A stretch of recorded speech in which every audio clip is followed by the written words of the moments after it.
Hi, welcome back.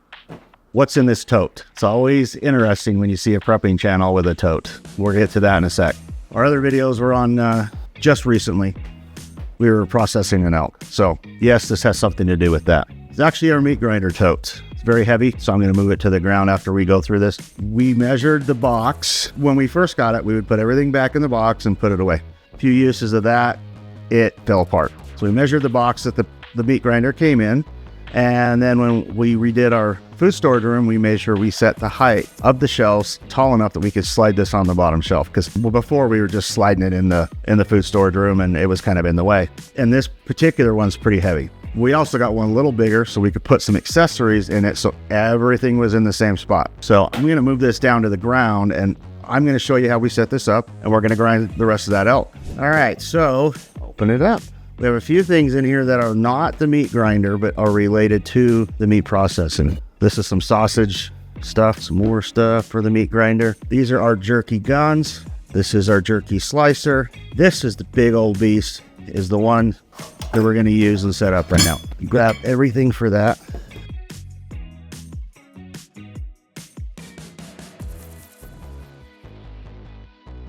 Okay, so we got it out of the box. There's one trick that we do. It doesn't tell you to do this. That is we put the main part, the head, in the freezer before we get started. So it's been in here for a couple of days because we knew we were going to do this. And that keeps it nice and frozen cold. When you meat grind, it warms everything up real fast and it can break down the proteins of the meat. So a little bit frozen actually works pretty good. You want that cold, you don't want it room temperature, and you want it, we freeze this. It also comes with this ice pack that you wrap around this part. We'll show you that in a sec. And it keeps everything nice and cold. You can run a little bit longer that way. When you put it together, they sell a food grade grease that you're supposed to use. Well, you're not supposed to use, but that you have to use grease. They sell a food grade silicone grease. We usually use Crisco. And we keep it in that bin. When we got the Crisco out, it was rancid. So we're going to use, this time, we're going to use beef tallow. And all you do is, and I'm going to see if it works, because this beef tallow we keep in the fridge, but you just have to grab some and you rub it on everything. And you make it all just basically like grease. Just lubricate it as much as you can so you're not grinding metal and you don't end up with metal, microscopic metal shavings down in there. This goes in here. That. But before we put that in, we throw a little bit down in there like this. This goes like this. Now I just threw a little bit of that tallow down in there. And like I said, we usually use Crisco, but that way it'll help lubricate. And then this slides in like that. And that'll just help lubricate everything. We're going to go with the small one. So we just get that all nice. And I like, with the Crisco, I like to push it all the way through the holes. There's a big push about seed oils, and Crisco is part of that variety. So we switched to tallow a few years ago. And so that's all we have in the house right now. So we'll see. And there's a little notch right there in the bottom. Okay. And there's a little hump on that. And you line it up with that and it sits in like that. I grease everything. You don't have to, but I always do.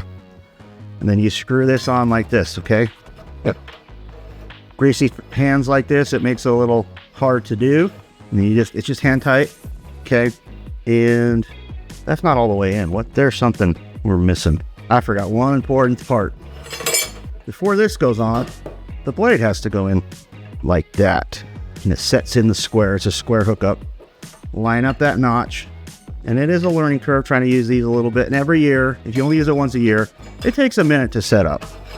If you're one of those people who use it a lot, then you'll have it set up in no time and wash. It's really easy to clean too, but you'll have it all set up in no time. Okay, so ready to go. Now we put the bin in. The bin just sits on top like this. That's it. And it comes with a safety guard. We took that off a few years ago. We're not stupid. I'm not going to stick my hand down in there. We use this. This is what we use to push down in there. Never stick your fingers down in there. This thing grinds so fast and is so efficient, you don't need to stick your fingers anywhere. So this is as far as it goes. I mean, it's hitting right now. But if you have the guard on, if you have the guard on, that neck, it won't even hit that thing. So if you're got little kids or you're not used to doing this, I mean, safety third. We started using it, we did have that on it. When we started using it, and it kind of got in the way a little bit on some of the bigger pieces because we found that this size can grind huge pieces. This is a Cabela's Carnivore 1 horsepower. And the reason we got this one, it was recommended to us by a butcher. He said, don't get the smaller ones. We saved up our money. We borrowed his. We took our stuff over to his house and used his for a couple of years until we could get our own. And I am so glad that we did not skimp and went with the full horse. We have put countless deer, elk. If I had to count it up, I'd probably say 5 or 6 elk, maybe 10 deer, lots of rabbits, things like that through it. So, this thing... It'll grind as fast as you can. As soon as you can put it in, it comes out, and it makes short work out of everything. Okay, so this collar goes like this. If I can remember. And it has this little thing that goes over, and it hits. And that's just to keep this part cold, but we have this collar already frozen, so it's super cold. Now we're going to plug it in. One thing we bought, that if you're going to buy one accessory, this would be the one I would tell you to buy. It is a must-have with this. It is a pedal. You're welcome. For the first couple of years, we had to do the on-off with our hands. It would get gross and nasty. And so it does have a plastic cover on the switch. Yeah. So it doesn't get down in it. It doesn't get down in it and stuff. It's easy to clean up, but while you're using it, the machine gets nasty. It's just more you have to clean up. But this makes way better control for you. And it's just an interrupter, power interrupter. You can use it with any appliance. It's just like a foot pedal for a sewing machine. So how you use it is it plugs right in the back right here, just like this. And then this end plugs into your power outlet. So we already have an extension cord plugged into the wall because I want to bring this pedal out over here around the back. And I just set it on the ground. You can use your hand, however you want to use it. Now we're going to get the meat out of the fridge that we've already sliced up from the previous videos. One thing we did, we started out, we use these dish pans. These dish pans are about $1. We use them to catch the drip, the ground meat. But then as we got more and more into it, we went onto Amazon and I got these, it's called a bussing tray, but I think it's too small for a bussing tray. And they have a lid on it. And we like it because then we could just put a lid on it, put it in the fridge and package it up the next day if we're too tired, or we're making jerky and we want it to flavor and marinate. Okay, so we paused to put an apron on because it can get kind of gross. Gloves, you don't have to use an apron or gloves. We just do because it's easier to clean up. This is just scraps from when we were cutting the cuts out of that elk the other day. So I'm gonna just fill the hopper right now, the little part, not the whole hopper, just this part of it. I wanna make sure it's gonna grind, it's together right, because I don't wanna have to take everything out if I screwed up. Step on the thing, and there it goes. Okay, it looks like it's moving. So now I'll just fill this up. As fast as you can put it in there, it'll go. You just have to keep a little bit of pressure on that.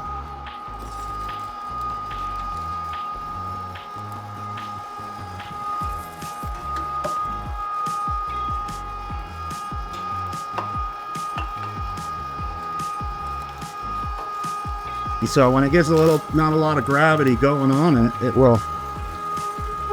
You saw how fast it did that bag. That was about 4 pounds, not a lot, but you can see, look at this piece. This is a whole piece, it's just got a lot of the silver skin and some stuff. So it's not very pleasurable to eat as a steak or a roast, but it'll just grind that sucker up in no time.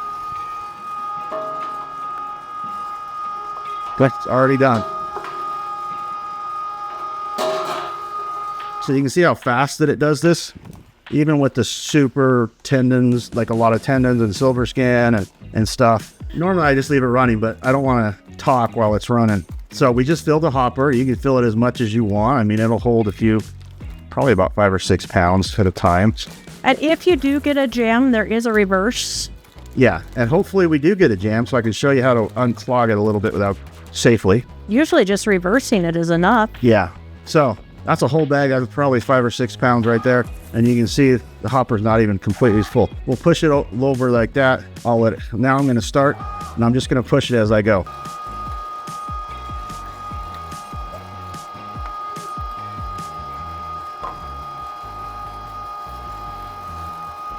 Now it's clear. Look at this. Look at this, how big this piece is and how fibrous it is. I'm just going to shove it down in there and you'll see it just attack it.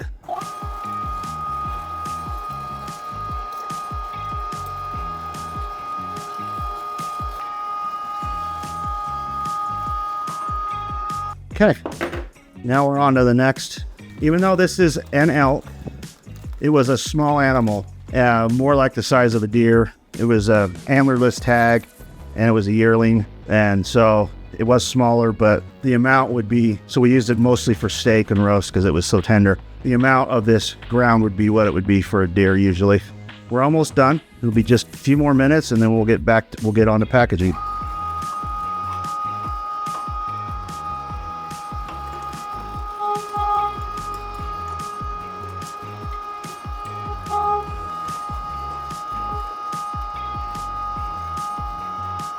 Okay, that's it. Probably about 15 pounds of hamburger there, or deer burger, elk burger, whatever you want to call it. That's all it took. Made really short work out of it. Now we're going to package it. We package it in Chubs, and a lot of people do 2 grinds on a hamburger. We typically don't because of the way we package it, and we're going to show you that right now. We have to take the collar off, and sometimes it gets stuck from grinding. So they have this tool here, and then we keep it down there in that drawer, and it just slides on, and then you just are able to pull it out. Now we're gonna have to run that back. This stuff right here is just clean out. Hasn't been pushed through yet. A lot of times stuff will get stuck on this, so this can be discarded as garbage. You can run it back through if you do a second grind, but our dogs love this stuff, so it's not a ton, maybe 6 ounces.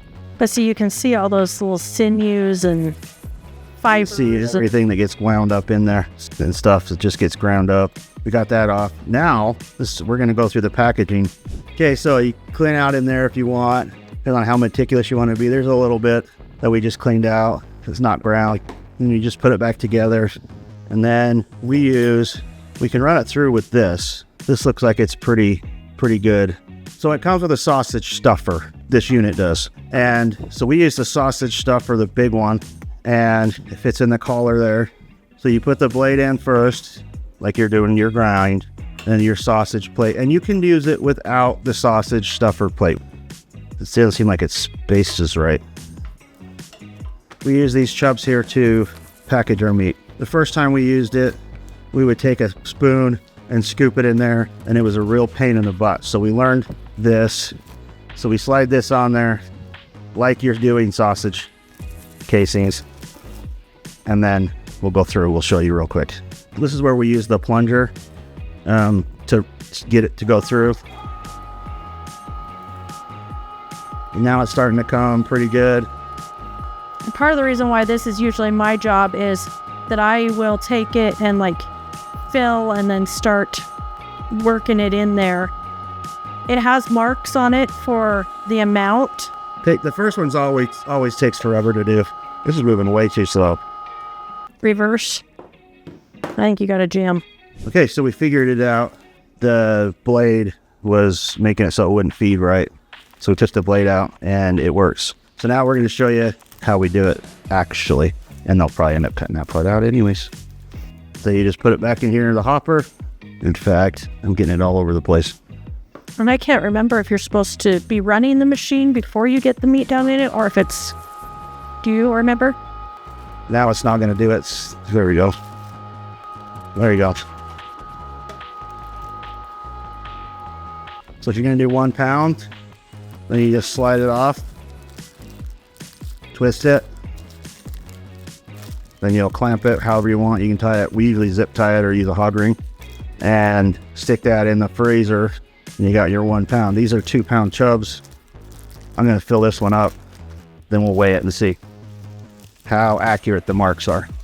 Hey guys, I realized when we were editing that we didn't end up shooting an outro for the video. We were filming that video the morning of September 10th, and we all know what happened in our backyard here. The campus is about 15 miles from our house, and we happened to be on the freeway when everything was happening, driving through that area. And so even though we finished handling the meat, we forgot to turn the camera back on. Things were just a little heavy around here. But I want to remind you that the reason we prep is to bring peace. If there's one thing that we can all handle, it's a little extra peace right now.